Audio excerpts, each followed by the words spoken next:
There's a breaking news story this morning. We have just received word about the tragic death of a few people in Nomzamo Tavern in Soweto. Early hours of this morning, it's been said that it happened actually past midnight in Orlando Tavern, where 23 patrons were allegedly shot. 13 people have been declared dead. 4 are in critical condition at Bara Hospital. It is the word that is coming out this morning, Morena. And of course, we are, trying to get in touch with the Gauteng Provincial Commissioner, Elias Mawela, General Elias Mawela, of course, just to confirm those details for us. But of course, this is news that is coming out this morning. In fact, we were having a conversation just off air, Faith and I, about eNCA tavern, of course, and eNCA tavern, of course, claiming 21 lives of teenagers. And now, of course, there is this tragedy that has happened. But I believe we do have General Elias Mawela, the Gauteng Police Commissioner, on the line at the moment. A very good morning to you, General, and thank you so much for your time. We've obviously just put out these details of 23 people shot at, 13 that have lost their lives, and 4 in critical condition. Can you confirm those details? Good morning to you and good morning to your viewers at home. Yes, I can confirm that incident, it happened around 12:30 this morning. General, do we know exactly what led to the shooting, or who are these individuals? Are they just, have they been apprehended? Was it as a result of a fight? Are we able to gauge as yet in terms of exactly what transpired at Nomzamo Tavern? Primary investigation suggests that these people, they were just enjoying themselves in the tavern.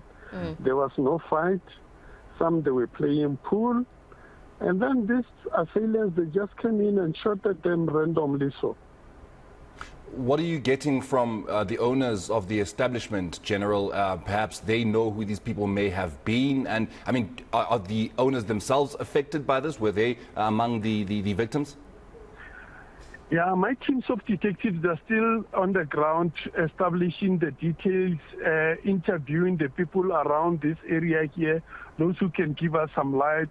Obviously, the owners of the tavern will be one of those people who will be interviewed. But for now, I can't reveal exactly what are the people saying in their statements, because it will form part of our court processes. Yeah, sure. And then, General, when it comes to the very same assailants that we're speaking about, did they flee the scene immediately and therefore now it's just a matter of locating them? What do we know about these individuals that went into Nomzamo Tavern and shot at innocent people? Yeah, you see, what happened is that it looks like the shooting happened inside the tavern, and then and the people who died outside the tavern may be the people who were assisted by some of their friends, maybe trying to take them to the place of safety. Unfortunately, then they lost their life, and then just let them lie down here next to the tavern. But those others who were taken to hospital, initially there were 11 those who were taken to hospital, of which 2 of them are female members of the community, and unfortunately one of those died on arrival at Chris Hani Baragwanath Hospital. This is just a two-pronged question for you, General. Firstly, exactly when did this take place? Of course, Faith had mentioned that it was just after midnight, but just exactly do we know what time it took place? And secondly, are you able to give us just the age range of the victims, of course, of this tragedy? Because we are still discussing, and the country is still enraged about the fact that teenagers died in the Eastern Cape. So, one of the questions would be, was this a similar case where there were perhaps younger people in this tragedy that lost their lives? Yeah, the incident actually happened around, because when I received a call, it was around 12:30. I was still with Operation Ukaimulao in Kagiso when I received a call. So it happened during the operational hours of the tavern, because the taverns here, they operate until 2 o'clock in the morning. And the age range is just an estimation. It's just an estimation from my detective to see they are between 19 and 35 years. So they are youth, basically, if we have to look at it, General. Once again, young people, right? Yes, it's young people. And do we know that if this is the first time that this kind of incident actually happens in Soweto in a tavern, Or is this something that has been happening quite frequently of recent? Is this the first time that we're hearing of this kind of shooting? It's not for the first time. I think 2-3 years ago, or 2019, we had similar incident in Lenasia South, whereby people they just entered into the tavern and shot at people randomly for no apparent reason. And lately here in Gauteng, we do have those kind of problems whereby, happy people are just being targeted by people who are roaming around the street. And the very same, yesterday, on Saturday, we had similar incident in Matoleville. Matoleville, people, they were just sitting around the fire, enjoying themselves. Then somebody just come and shot at them, and then we lost 3 lives, 1 injured. So it looks like this darkness, it attracts criminals who can attack whoever they want to attack. But this one, surely we don't have the motive right now. Maybe as time goes on, we'll be in the position to can establish the real motive for this shooting. General, does this perhaps then encourage you to ramp up Operation Ukai Mulao? Because, of course, this is something that you've been doing for a while now, and you did quite impressively, in fact, and quite intensely during the hard lockdowns of COVID-19. But would something of this nature, even though this is not something that happens frequently, but it has happened, which then says, it could open the doors for it to be happening again, does this then not encourage Operation Ukai Mulao to be a little more intense? Yes, it is true. Actually, it's part of our program with Operation Ukai Mulao, especially during the weekend.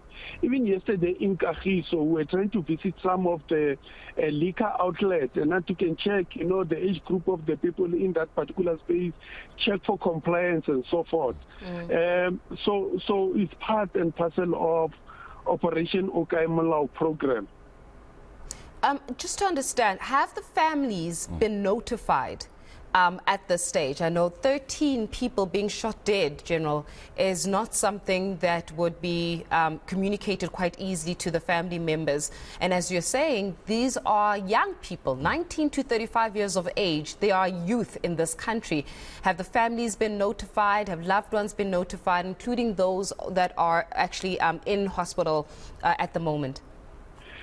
Yeah, obviously, those who have survived the shooting, they've managed to inform some of the next of kin of these individuals.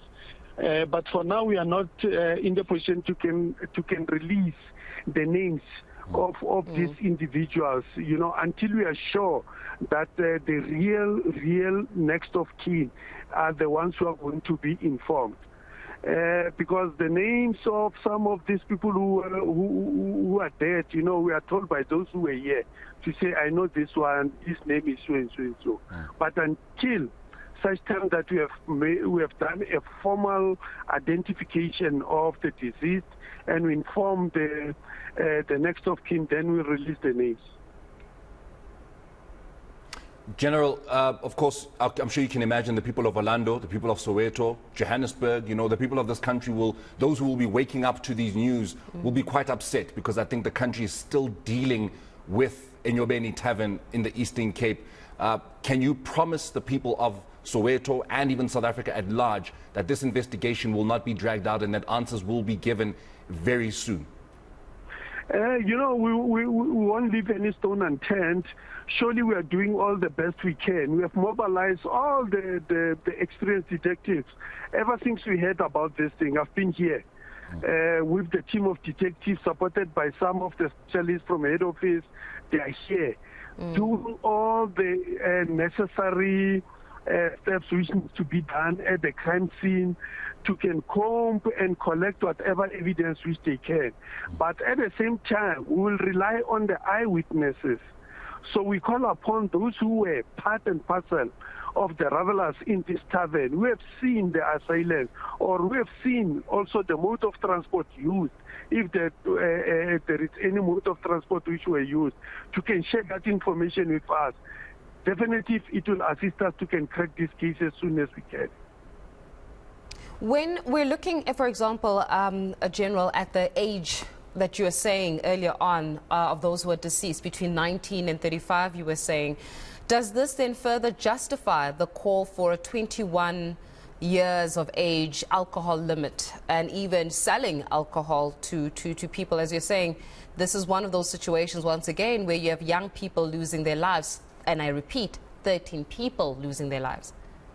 Yeah, you see, I cannot comment on the age limit for allowing people to drink alcohol because as we speak right now, we're still sitting with the problem of young people who are drinking alcohol, even though the age limit is more than the, yes, you see. So that I can't comment on that.